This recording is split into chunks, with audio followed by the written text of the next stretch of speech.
Por favor, ¿me pueden confirmar que se me escucha correctamente?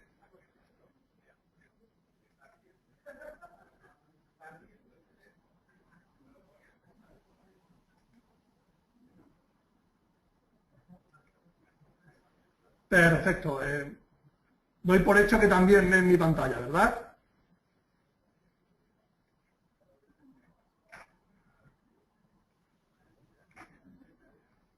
Genial, genial. Pues vamos a dar un par de minutos para que acaben de incorporarse los asistentes al seminario y comenzaremos, ¿de acuerdo?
Una vez más, muy buenos días a todos. Confirmado que se me oye y se me ve correctamente, en primer lugar presentarme, mi nombre es Miguel Marcos, gestor de cuentas aquí en la firma XTB España. Este es el seminario de chartismo, introducción al análisis de gráficos de precios, de históricos de precios. Les animo a que, por favor, las preguntas o las dudas que les puedan ir apareciendo a lo largo del seminario, me las hagan llegar a través del chat de preguntas. Estaré encantado de irlas resolviendo en la medida de lo posible. Y si no, al final de la ponencia nos tomaremos un momento para ver alguna duda que quede pendiente. Comentarles que el seminario a priori es más teórico que práctico. Vamos a intentar dejarlo visto lo antes posible y poder pasar a los gráficos y ver algún ejemplo real y así, bueno, sacarle un poquito más de provecho. Como les comentaba, el seminario se trata de chartismo, que no sería otra cosa que el análisis técnico o el análisis, a fin de cuentas, del histórico de los precios. Es decir, de los precios a los cuales compradores y vendedores se han ido poniendo de acuerdo en el intercambio de títulos en el tiempo, ¿no? En el tiempo del pasado, bien sea a lo largo de unos años o bien sea a lo largo de los últimos minutos. En primer lugar vamos a pasar a ver lo que sería el análisis técnico, que no es otra cosa que el estudio de las series históricas o movimientos de los precios en el mercado, utilizando para ello gráficos con la intención de pronosticar las tendencias y los próximos movimientos de las cotizaciones de los activos en el futuro. Es decir, el mercado, bien sea cualquiera que sea el activo que vamos a analizar, bien sea un bono, bien sea una acción, bien sea una divisa, no es otra cosa que un lugar donde confluyen compradores y vendedores y se ponen de acuerdo en el precio a intercambiar. En el momento que se ponen de acuerdo en el precio a intercambiar, nos dejan un punto dentro de un gráfico que nos representa que ese precio ha sido intercambiado en un momento dado del tiempo. Esto nos dibuja una curva, que llamamos un gráfico de precios, ¿de acuerdo? Y es este gráfico, esta curva, la que vamos a analizar con el fin de pronosticar cuál sería el siguiente movimiento, en n+1, el movimiento de la siguiente hora o del siguiente mes o del siguiente año.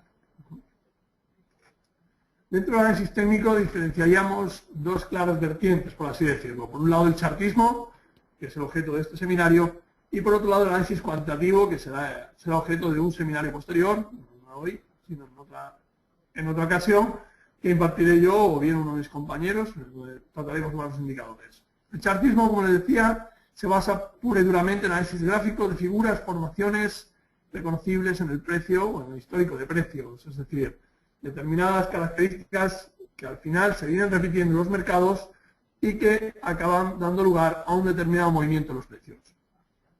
Por otro lado, el análisis cuantitativo sería el estudio basado en indicadores matemáticos y estadísticos de la evolución del precio, medidas móviles, indicadores, regresiones y demás, ¿no? Por un lado vamos a ver lo que serían ventajas e inconvenientes del chartismo como tal. La principal es que es de muy fácil aprendizaje y aplicación. Perdón, y aquí me gusta recordar uno de los primeros libros que yo leí relacionados con análisis técnico. Las ilustraciones, los ejemplos que venían, estaban hechos a mano en una cuadrícula. Es decir, el escritor o el autor en este caso no hacía más que apuntar todos los días el cierre y en una cuadrícula podía identificar fácilmente cuál era el análisis técnico a llevar a cabo, ¿no? Al final, si ustedes miran un gráfico, fácilmente pueden ver si es alcista, si es bajista, y con una serie de premisas básicas comprenderán dónde podríamos tener un punto de entrada, dónde un punto de salida y por qué, ¿no? Como comentaba, no precisa de medios muy sofisticados para su aplicación. Actualmente, cualquiera de las plataformas de análisis técnico que tenemos a disposición de los clientes, bien sea XStation, bien sea MetaTrader, nos va a permitir un análisis tanto chartista como cuantitativo, cuanto menos muy detallado, ¿no? Principales inconvenientes que encontraríamos en el chartismo, pues por un lado el alto grado de subjetividad. Es decir, ustedes pueden estar mirando el mismo gráfico que yo, ustedes yo y otros 88 operadores a lo largo del mundo, y cada uno puede tener una opinión diferente, ¿no? Si todos pensásemos lo mismo, el mercado solamente se movería por saltos, es decir, no habría oferentes y demandantes a distintos precios, sino que simplemente se determinaría el precio de equilibrio del día y ahí se intercambiarían todos los títulos y no habría más mercado, ¿no? De ahí esa subjetividad del análisis que va en muchas ocasiones más en el ojo del analista, en el ojo del que está realizando ese estudio, que en el propio estudio como tal, ¿no? De ahí que cada uno le reporte una opinión. Y por otro lado, la imposibilidad de automatizar el análisis. No podemos pasar un filtro completo a todo el mercado español, por ejemplo, y que nos determine cuáles de los activos que tenemos están realizando una figura de vuelta dentro del gráfico, ¿no?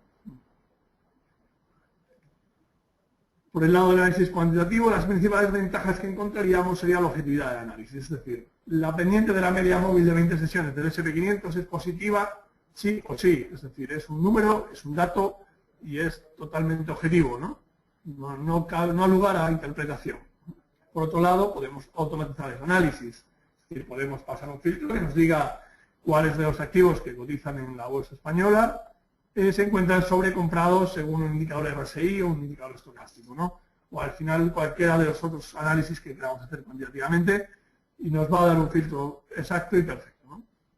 Principales inconvenientes, que sí que requiere ciertos medios técnicos avanzados y a priori para lo que sería un análisis cuantitativo básico, análisis con indicadores y demás, no requeriríamos de mucho más, pero ya si queremos hacer filtros o estudios un poco más pormenorizados, deberíamos trabajar con bueno, con un programa de tratamiento de datos, bien sea un Excel, bien sea un MATLAB, o bien sea un SQL, lo que procediera, ¿no? Y se trata de una técnica sofisticada que requiere conocimientos profundos. Igual, en cierto grado, ¿no? Si lo que queremos hacer es un estudio pormenorizado de grandes mercados o de una gran masa de datos de cara a filtrar y a buscar determinadas condiciones específicas dentro de cada mercado, sí que tendríamos que tener unos conocimientos cuanto menos detallados de qué estamos haciendo y qué queremos hacer. En esta parte me gustaría añadirles que cuando usan análisis cuantitativo, y me refiero a indicadores sobre todo, ¿no? Hay quien usa media móvil exponencial, triangular, o quien usa RSI, estocástico, MACD, cualquiera que fuera el indicador. Les animo a que se tomen la molestia, se tomen un momento y analicen el porqué de ese indicador, cuáles son los cálculos que dan lugar a ese dato y de dónde vienen, ¿no? Está bien conocer lo que uno usa, ¿no? No pondrían ustedes su dinero en una persona que no sabe nada, ¿no? No dejarían en la calle que alguien me lo gestione. Al final se trata de dedicar un momento más y saber exactamente qué estamos utilizando y qué información nos está reportando, ¿no? Vamos a ver lo que serían los principales pilares del chartismo. Estas tres premisas, digamos, son dogmas de fe. Es decir, el que tenga dudas sobre la veracidad o la eficiencia de estas premisas no va a poder hacer nunca un análisis chartista porque al final no se va a creer lo que está haciendo, ¿no? En primer lugar, decir que los precios se mueven en base a tendencias y el principal objetivo de un operador es identificar una tendencia y seguirla. Es decir, cualquier punto que intentemos, como se suele decir, el negocio de buscar techos y buscar suelos es un negocio muy caro, ¿no? Voy a ponerles un ejemplo para que lo puedan ver fácilmente. Si esto es un ciclo, ¿de acuerdo?, del mercado, cualquier punto, desde aquí hasta aquí, es decir, dentro de la tendencia bajista, que nos posicionemos cortos, vamos a ser ganadores. Y solamente en este punto, si nos posicionamos largos, vamos a ser ganadores. Es tremendamente más probable ganar a favor de tendencia que intentar coger el punto de vuelta. ¿De acuerdo?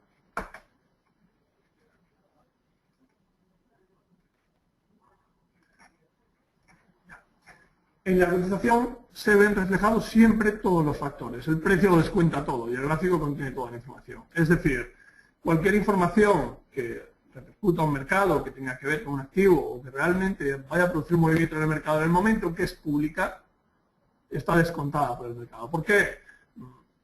Porque automáticamente hay operadores, hay especialistas que se dedican solo exclusivamente a mirar determinado valor. Esa gente está pendiente, muchísimo más pendiente de lo que podemos estar cualquiera de nosotros de ese dato en concreto y ya tienen planteados los escenarios, qué van a hacer, qué no van a hacer, y eso automáticamente empuja al mercado a su nuevo precio de equilibrio. La gente que me dice normalmente, oiga, pues yo es que lo que hago es que veo una noticia en un diario económico, no voy a decir ni uno ni otro, y lo que hago es, si es bueno, me compro los activos con vistas a... va con 2 días, 3 días de retraso. Es decir, ese sistema operativo, esa forma de tomar una decisión de operaciones o decisión de inversión para el mercado financiero, normalmente suele acarrear grandes pérdidas. La historia tiende a repetirse. Las personas tendemos a reaccionar igual ante circunstancias que tienden a ser similares o iguales. Es decir, hay determinados patrones dentro del mercado que son al final fácilmente identificables y que van a conllevar a una reacción. Digamos, cuando son unas determinadas condiciones es una acción-reacción. Entonces, siempre suele ser similar. De ahí que el análisis técnico tenga casi 100 años y siga siendo la técnica más popular y más eficiente de operativa de mercados financieros. Pues aquí entiendo que más o menos todo claro, la introducción a lo que sería análisis y demás. Vamos a ver la teoría de Dow como padre del chartismo, lo que serían las bases principales donde se asienta este tipo de análisis. Bueno, pues Charles Dow y su socio Edward Jones a principios del siglo XX, alrededor de la crisis de 1929, dieron a conocer una serie de reglas básicas con las que detectar las tendencias de los precios en el mercado. Una serie de artículos donde enunciaban que tras la observación de los precios de los mercados en aquellos tiempos, recogidos pues, con el telégrafo de la bolsa, se dieron cuenta de que había determinados movimientos y determinados patrones en el mercado que eran reconocibles y que eran extrapolables a otros mercados y que funcionaban, ¿no? Gran parte de lo que hoy conocemos como análisis técnico tiene sus orígenes en las teorías propuestas por Dow. La teoría de Dow se basa en unas reglas básicas que suponen la piedra angular del estudio del análisis técnico. Pues decía, los principios básicos de esta teoría o de estas ideas que Dow presentaba en su día es que la cotización lo descuenta todo, como decíamos hace un momento. El mercado tiene tres tendencias, o podríamos identificarlo como tres tendencias principales: una principal de largo plazo, una secundaria más del medio plazo y una terciaria más pegada al momento actual, mucho más del corto plazo. Lo veremos ahora con un poco más de detenimiento. Las tendencias primarias siguen tres fases, igual lo veremos ahora mismo también un poquito más adelante. Las cotizaciones deben confirmarse entre ellas. ¿Qué quiere decir esto? Que activos similares, que históricamente se comportan de una manera muy similar, deben tener un comportamiento pues eso, igual o muy parecido, ¿no? Es decir, si tenemos al Banco Santander perdiendo un soporte histórico con muchísima relevancia, es improbable que el BVA no lo haya perdido. Y si es así, es que hay una rotura en falso o algo podemos sospechar. Si tenemos a uno de los índices estadounidenses, Dow, Nasdaq y S&P, rompiendo máximos históricos con fuerza y los otros dos han encontrado una zona importante de resistencia, es muy probable que se haya producido una rotura en falso, un movimiento puntual que ha llevado a una sobrevaloración del activo que normalmente corregirá, ¿no? Si ha sido uno frente a los otros dos, ¿no? Normalmente debemos ver cierta concordancia, cierto sentido dentro del mercado. Al final el mercado es un todo, ¿no? Y el hecho de que un activo suba con unas características similares, estamos apostando no solamente por el Santander frente al BVA o el Santander o el BVA, ¿no? Sino también estamos apostando por el sector bancario dentro de la economía española, dentro de la economía europea, dentro de la renta variable de países desarrollados, ¿no? Al final todo tiene un sentido y las grandes manos tomarán posiciones no solamente del BVA, sino que también tomarían posiciones el Santander por cuestiones de diversificación en activos con similares características, ¿no? El volumen debe confirmar la tendencia, es decir, a medida que la tendencia alcista avanza, el volumen debe ir incrementándose con ella. Es una cuestión de popularidad, por así decirlo, ¿no? Resulta intuitivo verlo así. Es decir, el activo va subiendo más, cuanto más va subiendo, más el activo se va volviendo más popular, se va volviendo y más operadores comienzan a trabajar en él, ¿no? Una tendencia se mantiene vigente hasta el momento en que muestre señales claras de cambio de dirección. Es decir, estamos alcistas hasta que dejemos de serlo.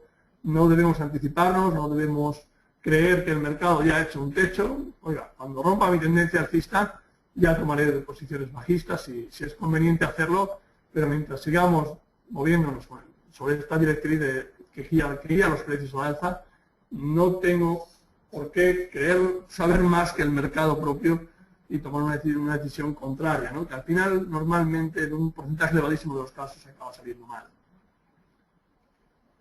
Un momentito, disculpe.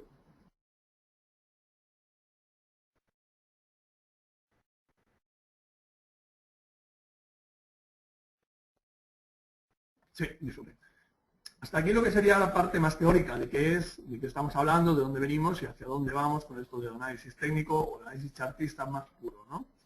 Vamos a pasar a ver lo que sería una de las principales herramientas de este análisis, que sean soportes y resistencias. El soporte no será más que aquel nivel del gráfico que los precios respetaron en su caída, donde la fuerza compradora ha superado a la vendedora. Es decir, venimos cayendo y encontramos un punto en el cual las ventas que están empujando tan fuertemente los precios a la baja han encontrado una zona donde no son capaces de seguir cayendo. Es decir, alguien está ocupándose de tomar las posiciones o coger esas acciones que los otros están vendiendo.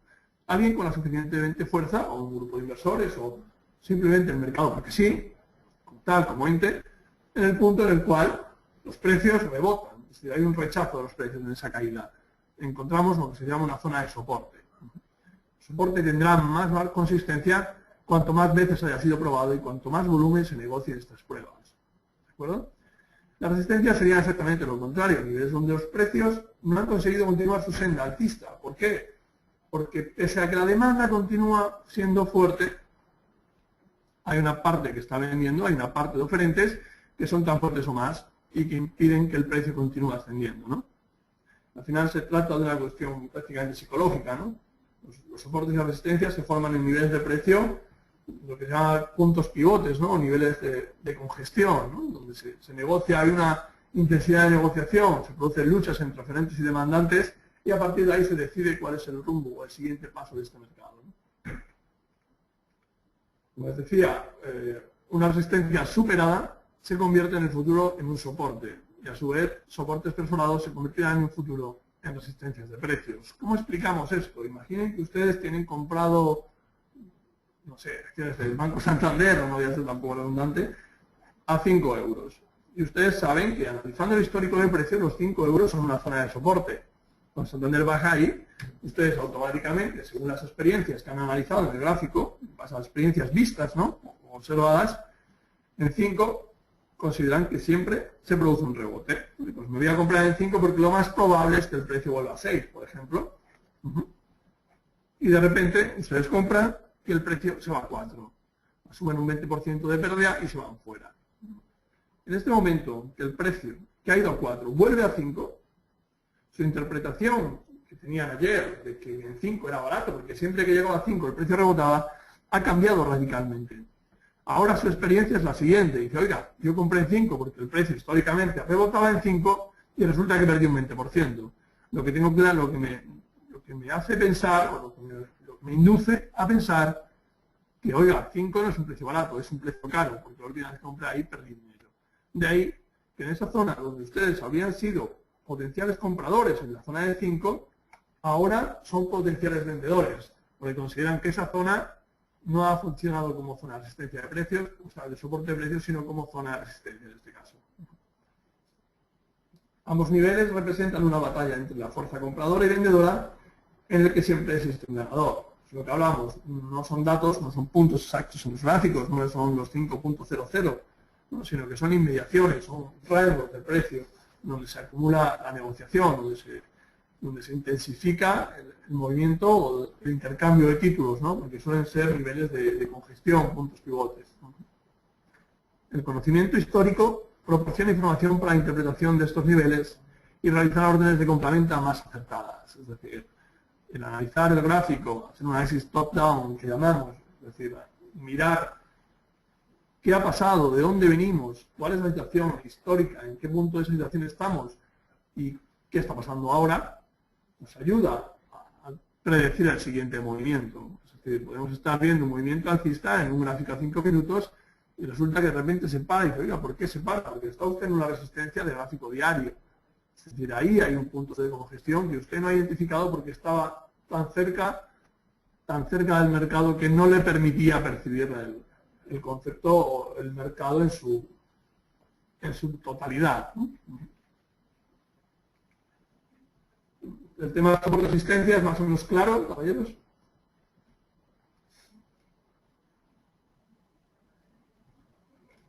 Perfecto. Perfecto. Pues vamos con lo que serían las tendencias, que sería la otra parte principal del análisis técnico. En este caso, las tendencias es el sentido, una tendencia, no es más que el sentido de la dirección en la cual se mueven los precios de un activo. Es decir, no tenemos más que mirar un gráfico y me dicen fácilmente si la línea va hacia arriba o hacia abajo. ¿De acuerdo? Luego, dentro de esto, tendríamos lo que sería una línea de tendencia, que no es más que una recta que une los mínimos sucesivos ascendentes, sería la tendencia alcista, repito, los mínimos sucesivos y ascendentes, o máximos sucesivos descendentes, que es una tendencia bajista, dibujada siempre de izquierda a derecha. Podemos identificar, según estas teorías de Dow, muy claramente que como tenemos una consecución de mínimos y máximos ascendentes, estamos dentro de una tendencia alcista irrefutable. Es decir, esto es así. Cualquiera que les diga lo contrario, señores, les está mintiendo. Cuando los precios se mueven claramente al alza, es decir, van caminando mínimos y máximos ascendentes, estamos dentro de un movimiento claramente alcista. El apetito por ese activo está incrementando. Como tenemos una serie o una consecución de máximos y mínimos descendentes, es decir, el movimiento es claramente a la baja, hay una cierta rechazo por esos activos, se están deshaciendo posiciones y ahí hay una tendencia bajista. Bueno, Vamos a pasar a la clasificación de las tendencias que les comentaba anteriormente. Tendríamos por un lado esa tendencia principal más largo plazo. No me quedaría yo con una duración superior a un año y cuestiones ya tan técnicamente exactas, ¿no? No creo que una tendencia principal se deba identificar con una duración superior a un año, ¿no? Se puede estar gestando en rangos inferiores. Para cualquiera de los análisis, antes de continuar con esta diapositiva, cualquiera de los análisis que vayan a hacer, tienen ustedes que determinar cuál va a ser al final su objetivo de inversión, cuál va a ser su rango temporal, dónde me voy a mover. Yo voy a operar en 5 minutos, voy a operar en días, semanas. ¿Qué quiero hacer, ¿no? ¿Cuánto tiempo voy a querer estar en el mercado? ¿Cuál es el objetivo de riesgo y de rentabilidad que espero sacar de este tipo de operativa, ¿no? Y en base a esto, hacer un análisis detallado de los activos a analizar o de los activos a operar. De ahí que tengamos esa tendencia principal. Yo me quedaría con el dato de mirar una tendencia principal para un operador, lo que sería un estándar, ¿no? En gráficos a una semana o gráficos a un día, es decir, que cada dato que coja el gráfico nos represente el movimiento de una semana o de un día. En este rango vamos a poder, evidentemente, como podrán comprender ustedes, si nos vamos a una semana vamos a ser más largoplacistas, o un día un poquito menos, ¿no? De esta manera vamos a tener, con un vistazo, digamos, dentro del gráfico, lo que serían 4, 5, 6, 7 años de histórico, ¿no? Vamos a percibir casi prácticamente un ciclo completo o 2 ciclos completos. Nos va a dar mucha información sobre lo que está pasando, sobre qué ha pasado en el pasado, dónde están las zonas importantes, dónde ha habido giros importantes, dónde hay zonas de congestión claras, ¿no? De esta manera sabemos qué está pasando en el mercado. Si el mercado americano está en una tendencia alcista de largo plazo, eso lo identifico mirando un gráfico diario y un gráfico semanal. Ahora paso un poquito más adelante, ¿no? Voy un poquito más dentro. ¿Qué está pasando en este año que corre? Me voy a un gráfico H4, es decir, 4 horas por dato o 1 hora por dato, sería más o menos el rango a analizar, y me fijo, oye, ¿qué está pasando aquí? Estamos dentro de un movimiento impulsivo de esta tendencia primaria, principal, que hemos definido como alcista. Estamos dentro de un movimiento expansivo, es decir, estamos en una tendencia secundaria alcista, dentro de esta principal alcista, o estamos corrigiendo parte de esa principal. Al final las tendencias se mueven con impulsos y correcciones, es decir, unos días sube, otros días baja, hay periodos de subida, periodos de bajada, pero al final hay que buscar esa direccionalidad principal, ¿no? Dentro de esta tendremos eso, correcciones y expansiones dentro de esta misma tendencia, identificaríamos la tendencia secundaria. Por último, nos acercaríamos aún más al gráfico, a gráficos de time frame de 15 minutos, 5 minutos, ¿no? Que nos van a dar al final qué está pasando, cuál es el timing del mercado. Veremos en un gráfico pues, lo que sería desde un día hasta una semana, ¿no? Estaríamos viendo este trocito del mercado, este trocito de lo que está pasando ahora, en el más corto plazo, y podríamos identificar cuál es la operación a llevar a cabo. Una técnica muy popular de operativa que se desarrollaba, pues, yo la conocí hace unos 12, 14 años, más o menos se trataba de la triple pantalla, que lo llamaban, ¿no? Triple screen, que se basaba en identificar una tendencia principal, que fuera alcista, por ejemplo, una tendencia secundaria, y esperar a que también la secundaria fuera alcista, y hacer entradas y salidas en la tendencia menor a favor de las otras dos tendencias, ¿no? Lo que llamaban que la tendencia principal sería el nivel de la marea, la secundaria serían las olas del mar, y la menor sería simplemente el vaivén continuo que hace la espuma en la orilla, ¿no? Y nos moveríamos siempre a favor de todas las tendencias. ¿Por qué? Porque estaremos de acuerdo o estaremos apoyados por un número muchísimo más amplio de operadores. Es decir, hay operadores que operan en tendencias del más largo plazo, operadores más secundarios, más del medio plazo y operadores de trading del más corto plazo, ¿no? Pero al final, cuanto más capital bajo gestión tenemos, no estamos hablando de miles de euros, sino de miles de millones, tendremos que buscar operaciones más largoplacistas o mercados donde no tengamos que estar continuamente entrando y saliendo, más que nada por cuestiones de liquidez y costes operativos, ¿no? De esta manera lo que haríamos sería identificar cuál es el siguiente movimiento y que simplemente al tomar una decisión de inversión, la tendencia más del corto plazo, los operadores de las otras dos tendencias superiores nos ayuden a esa consecución del objetivo, ¿no? Es una técnica interesante, habría que analizarla con más detenimiento y hacer un testeo detenidamente, pero vamos, es una técnica, yo la he venido analizando durante años y es cuanto menos interesante, ¿no? Quizá más para buscar operaciones a medio plazo. Como les comentaba, vamos a ver lo que serían las fases de la tendencia principal. ¿De acuerdo? Esto es unas características que se suelen dar principalmente en mercados de equity, mercados de renta variable, acciones, principalmente acciones. Diferenciaríamos tres fases principales en la tendencia. Por un lado, la fase de acumulación, donde las noticias negativas o positivas ya están descontadas por el mercado, sobre un determinado activo, y es aquí donde los inversores mejor informados se adelantan al resto. Es decir, toman posiciones. Los gestores profesionales se dan cuenta de que una compañía ya ha reestructurado su deuda, que un problema por el cual venía corrigiendo durante un medio.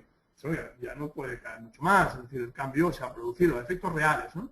Vamos a tomar posición porque eso tiene un potencial de futuro, ¿no?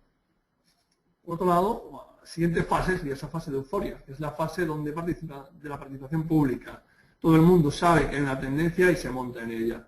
Es lo que hablábamos antes, a medida que la tendencia se va incrementando, el volumen va incrementando, se va haciendo más popular y todo el mundo quiere entrar ahí, ¿no? Es la fase más interesante, es la fase donde realmente el retorno de la inversión se produce en un plazo de tiempo acorde a lo esperado, donde no estamos en riesgos o donde el riesgo es más mesurable o más controlable, y es la fase que deberíamos identificar, ¿no?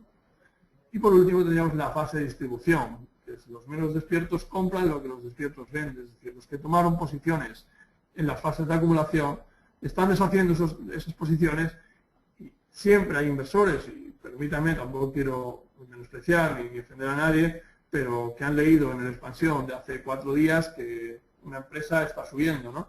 Y van y compran después de 4 días de subida vertical. Lo más probable que pase es que corrija, ¿no? Por cuestiones meramente de regresión a la media. Y estas serían más o menos las 3 fases del mercado. Encontramos con este tipo de fases, hemos podido ver pues empresas como Gamesa, empresas como Yastel, ¿no? que han venido de correcciones importantes. Vamos a... Un momento.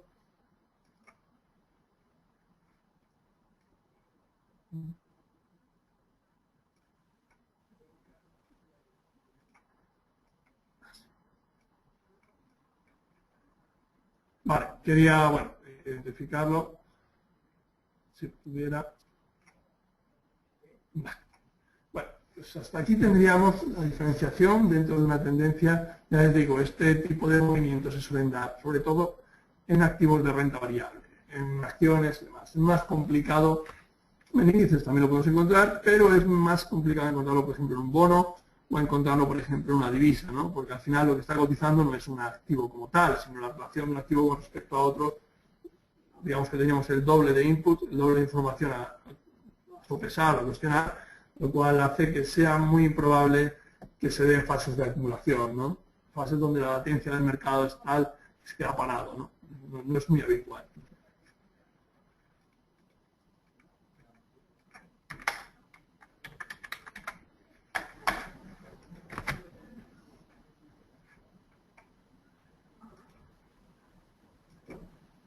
Disculpen, ¿me oyen y me ven correctamente?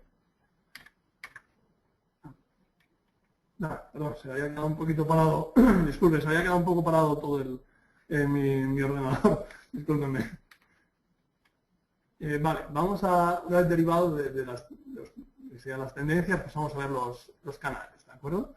Una vez determinada la tendencia, se observa que las cotizaciones se mueven con un patrón de oscilación en el precio. Es decir, los movimientos expansivos y correctivos dentro de una tendencia se suelen englobar, o se suelen, digamos, canalizar, siendo redundante, dentro de un margen determinado, ¿no?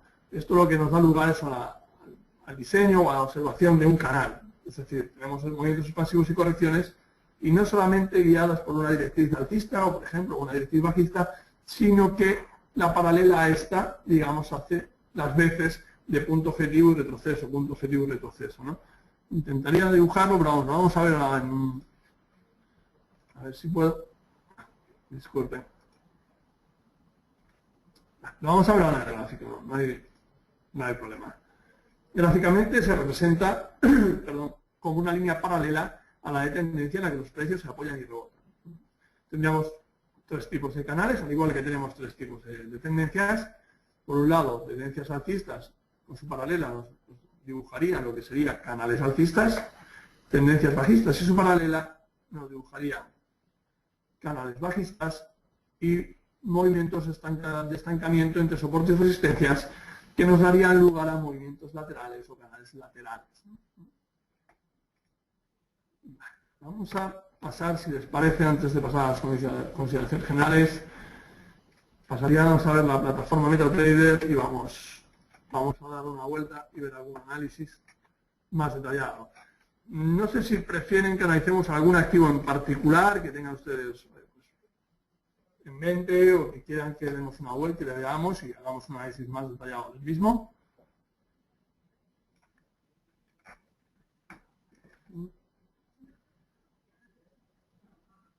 Vale.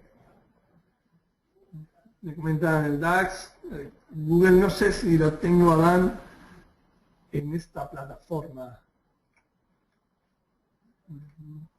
Vale, vamos a analizar el DAXetra y vamos a hacer, si queréis, algún par de divisas.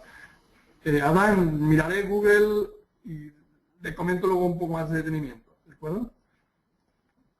Vamos a mirar en este caso el DAX, lo tendríamos aquí. Y como les comentaba, partiríamos de la base. Seríamos un gráfico semanal. Y a priori es fácil identificar que el DAX está subiendo, ¿no? Diríamos los mínimos sucesivos ascendentes, lo comentaba hace un momento, y tendríamos esa tendencia alcista. Vamos a marcar las zonas de soporte. Aquí tendríamos el soporte principal en los 3.600 puntos, que vimos en el año 2008.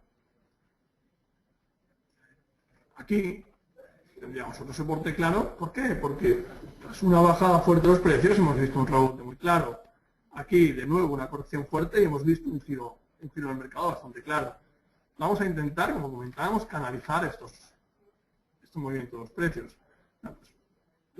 No cabría esa canalización porque vemos cómo la parte más alta del canal, en el último tramo expansivo, ha superado la parte más alta, ¿no?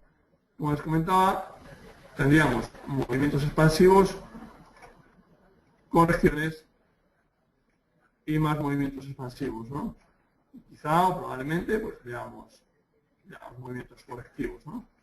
Y en esta línea indicarles, bueno, vamos a pasar a las zonas que se han convertido en zonas de congestión. Aquí tenemos una zona clara donde los precios subían con fuerza y dieron la vuelta, era una resistencia, posteriormente fue superada y viene a convertirse en una zona que actualmente debería actuar o podría actuar como soporte de precios. Vamos a eliminar los movimientos con un poco más de claridad. Y bueno, vamos a acercarnos un poco más al activo, vamos a acercarnos un poco más en el tiempo, sobre un gráfico diario. Nos alejamos. Ahora mismo tenemos digamos, una visión diferente. Ahora estamos en la última fase expansiva que hemos venido viendo en el último movimiento. Vamos a ver esta tendencia alcista que guía los precios. Sería esta, unimos los mínimos sucesivos descendentes, vamos a intentar canalizar los precios, que en este caso, pues miren, de una manera o de otra, más o menos se ajusta bastante a lo que sería un canal alcista de los precios, ¿no?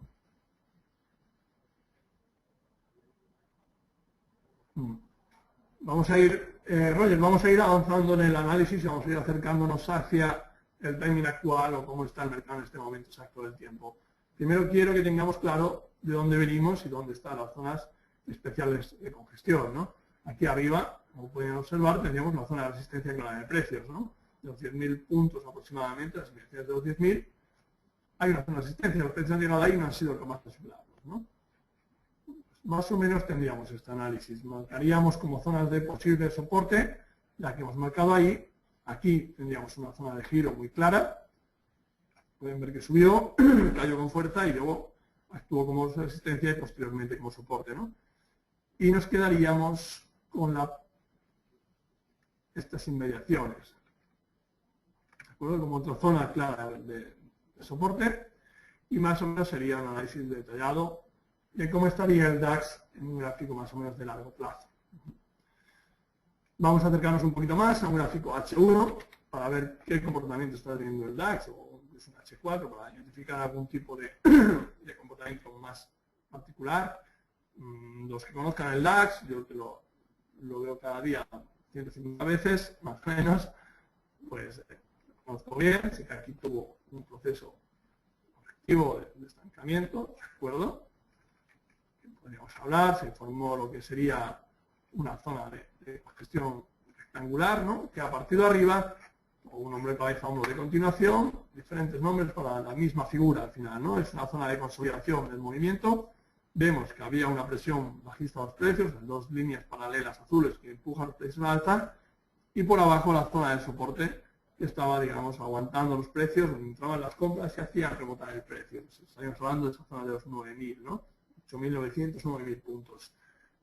De ahí hemos visto que el DAX inició un movimiento alcista, rompió la parte alta de esa figura de consolidación, estaremos hablando de estas inmediaciones, se produce una rotura, configurándonos de nuevo una tendencia alcista, que sería esta. Vamos a intentar canalizarla, más o menos no encaja muy bien el canal, pero podríamos estar hablando de este canal de precios, ¿no?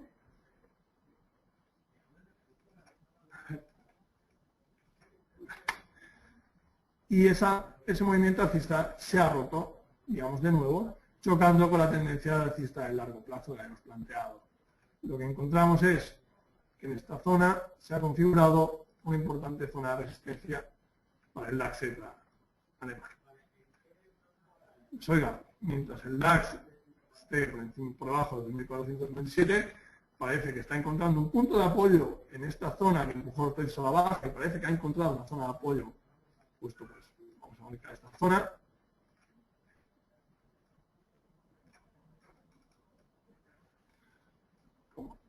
Vamos a ponerlo más o menos ahí. Y ahí es donde ha encontrado cierto movimiento. Ahora mismo, ¿qué podríamos esperar? Pues que el DAX permanezca cotizando. Esto es un gráfico H4, es decir, las próximas semanas, más o menos, días, semanas, que el DAX cotice entre los 9.600 puntos, que es la parte baja, y digamos los máximos de 10.030, ¿no? Este sería más o menos su rango de cotización actual. Vamos a pasar un poco más al detalle, al H1, para ver realmente lo que está pasando en el DAX.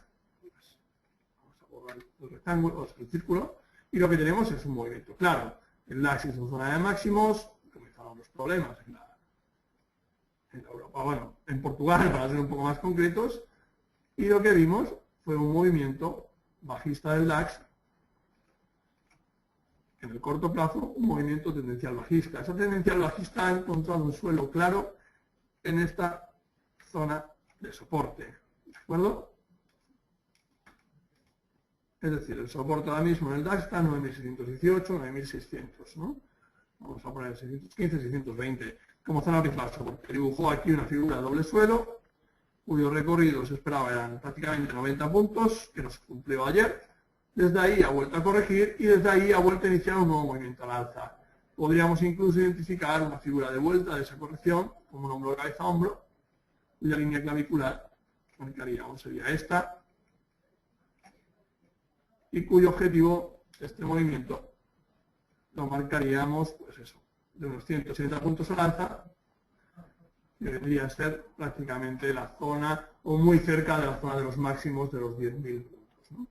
Ahora, dado que tenemos en el corto plazo en el DAX gráficos horarios, ¿no? Es decir, para lo que está pasando desde ayer, antes de ayer, ¿no? Tenemos una zona de suelo y una sucesión, permítanme que modifique esto. Tenemos una sucesión de máximos alcistas, o sea, de mínimos alcistas y máximos alcistas ahora mismo, que podríamos canalizarlo así.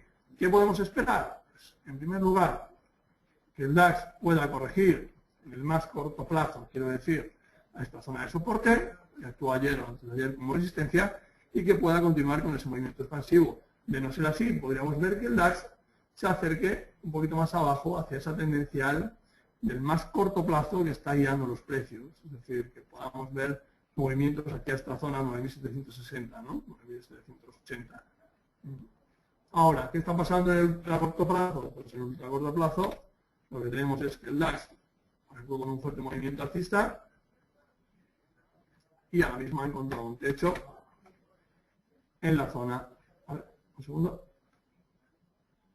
en la zona de los 9.850, ¿no?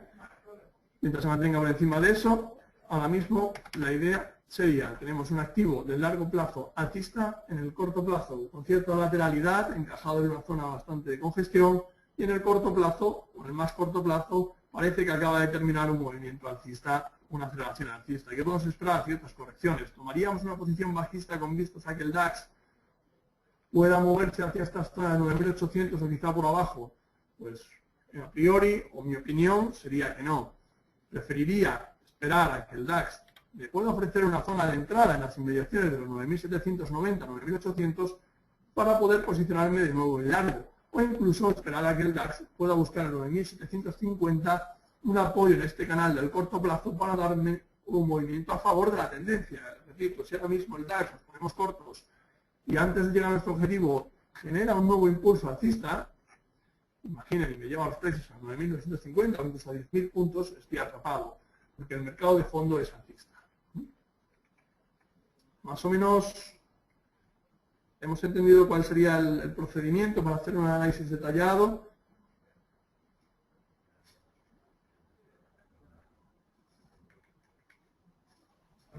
Perfecto. Otro activo que quieren ustedes que analicemos. El SP500, un segundito. El eurodólar, que me comenta también, vamos a darle un breve repaso.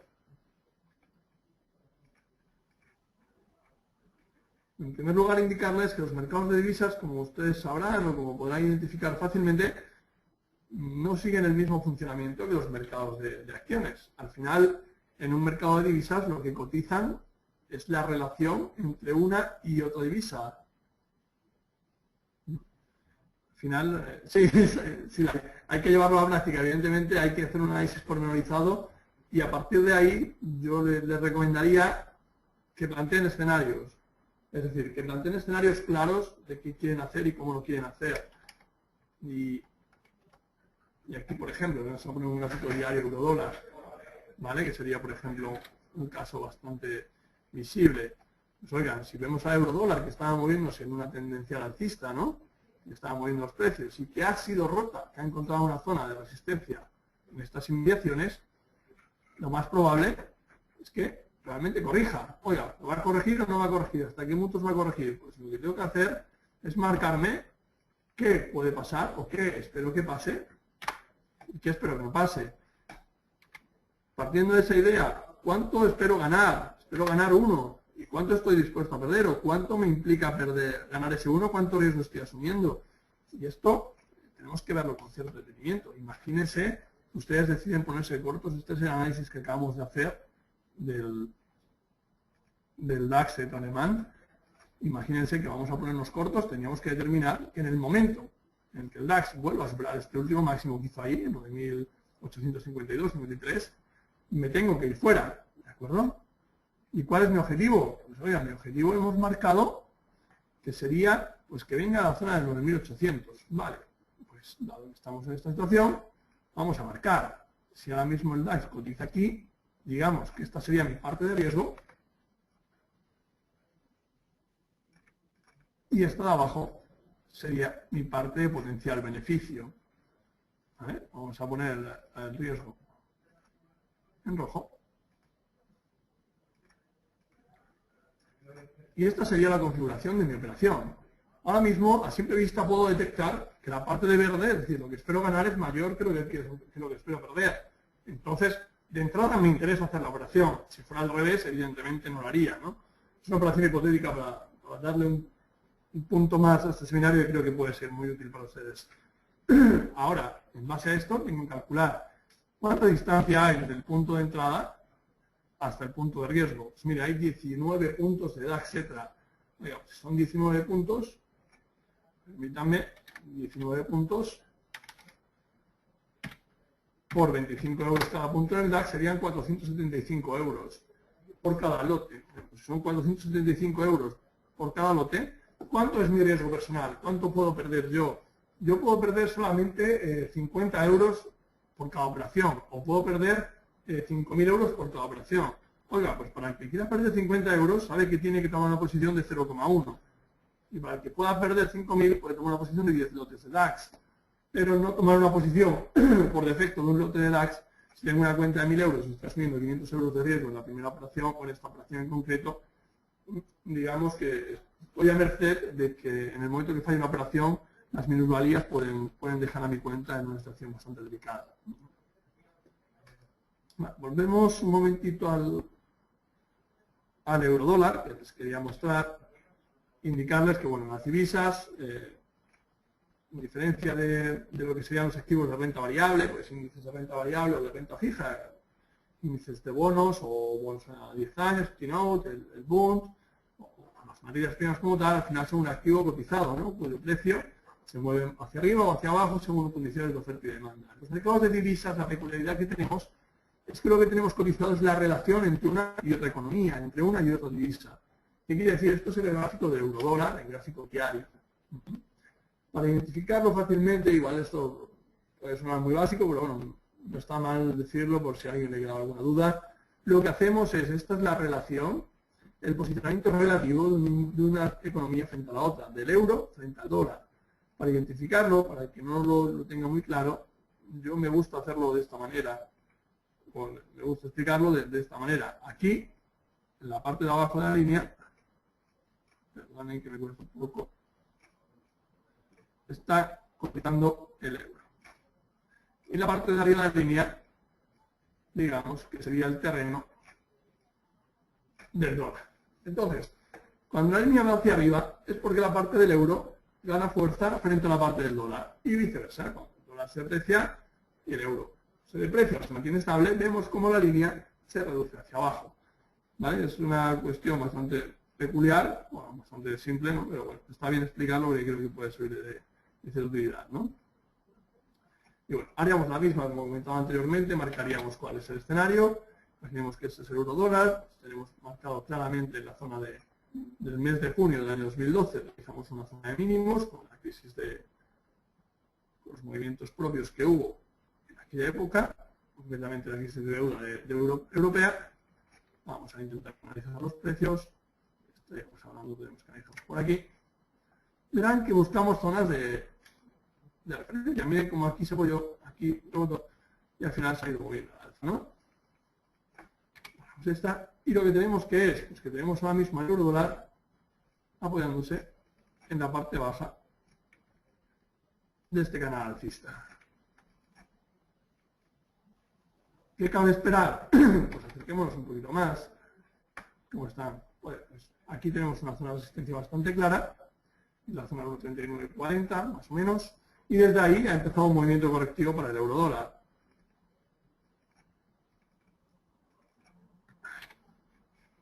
Marquemos esta zona tendencial, que ha empujado los precios, tenemos aquí, y ahora mismo estamos en una zona de cierta tesitura, ¿no? Marcaríamos esta zona como zona de soporte, vamos a pintarla, y esta zona clara donde se encuentra ahora mismo como zona de congestión de precios. Es decir, ahora mismo lo más probable que puede pasar es una de dos. O esta tendencia del más largo plazo aguanta y el eurodólar rebota desde ahí, o bien esta tendencia del medio plazo o del corto plazo bajista puede más, y lo que podemos ver es que el eurodólar continúe con su caída, ¿no? Cuando continúe cayendo, pues probablemente marcaríamos como siguientes zonas de soporte, esta zona de aquí, esta otra estaría demasiado cerca, no tendría tanta relevancia, nos iríamos más o menos a esta zona de aquí, que es un punto pivote importante. Opciones a plantear, pues ahora mismo, dado que la tendencial que ha venido moviendo los precios en el eurodólar del más largo plazo ha sido esta alcista, la línea que tenemos en verde, probablemente podríamos incluso plantear un posicionamiento alcista a favor del euro frente al dólar. Lo tomaríamos ahora, después de 2 días de caídas fuertes, entre declaraciones, es una cosa delicada, ¿no? En teoría, efectos macroeconómicos, la depreciación del euro frente al dólar debería darse, ¿no? Pero más allá de eso, tenemos que ver cómo se comporta el mercado, ¿no? Creo que estamos en un punto pivote. Ahora mismo yo esperaría una rotura de esta línea, es decir, que se apoya ahí y realmente parta esta línea al alza. Y bueno, superada esa línea al alza, podríamos ver, bueno, pues si estamos aquí, podríamos ver rebotes de ese movimiento de euro-dólar hacia arriba y nos podríamos posicionar en largo, ¿no? ¿Dónde limitaríamos el riesgo de esta operativa? Pues evidentemente por debajo de la zona de soporte, por debajo de la zona de 1.35 más o menos, ¿sí? Y ahí abajo tenemos el límite. Objetivos del movimiento, pues oiga, que pueda ir al menos a este máximo relativo a 1.37, que es una zona pivote muy clara, como pueden observar en el gráfico. Aquí tenemos una congestión, aquí tenemos otra congestión, aquí tenemos otra, incluso más atrás, ¿no? Marcan esa zona como posible objetivo del movimiento. Y al final calcularíamos si realmente el ratio riesgo-beneficio es favorable o es desfavorable. Perfecto. Pues vamos a ya enseñaros algunas consideraciones operativas que para mí son, bueno, al menos interesantes, ¿no? Y que considero que deberían tener en cuenta para tomar posiciones. Cuando el precio se aproxima a una línea de tendencia alcista, es una oportunidad óptima de compra, es decir, como podríamos estar viendo ahora mismo en euro-dólar, podría ser una operación interesante. Cuando el precio se aproxima a una línea tendencial bajista, es una oportunidad óptima de venta o de posicionamiento en corto, como podríamos haber visto en otros activos. Cuando el precio supera una resistencia, es una oportunidad óptima de compra, porque al final la presión compradora ha sido capaz de batir a la vendedora y viceversa, cuando el precio pierde un soporte, es una oportunidad óptima de venta. Juan Carlos me pregunta por algunas figuras de cambio y demás, y combinaciones de velas. Las velas las impartimos en un seminario específico para esto. El seminario de chartismo figuras, la segunda parte de este seminario, la verdad, no se ha impartido este mes y deberíamos, pues, si quieren les enseño más o menos o les pongo algún ejemplo. El problema es que se nos echa encima el horario del otro ponente. La presentación de la ponencia me la pueden solicitar a este correo electrónico, Roger, miguelantonio.marcos@xtv.es, encantado de hacérsela llegar. Juan Carlos, es que no me va a dar tiempo a plantear el tema de figuras de cambio y continuación. Vamos a hacer una cosa, pónganse en contacto conmigo, yo tengo la ponencia de este segundo seminario, la tengo a disposición, la tengo aquí en el ordenador, se la puedo facilitar, pero bueno, en la medida posible, si podemos ayudar, pues encantados. Me van a disculpar, se nos agota el tiempo y me piden paso para el siguiente seminario. Agradecerles que han estado conmigo esta hora y espero que les haya servido de utilidad. Quedo a su disposición en esta dirección de correo electrónico o bien en el teléfono aquí de la firma para cualquier aclaración o cualquier duda que pueda resolver. Lo dicho, todo un placer y que tengan un feliz día.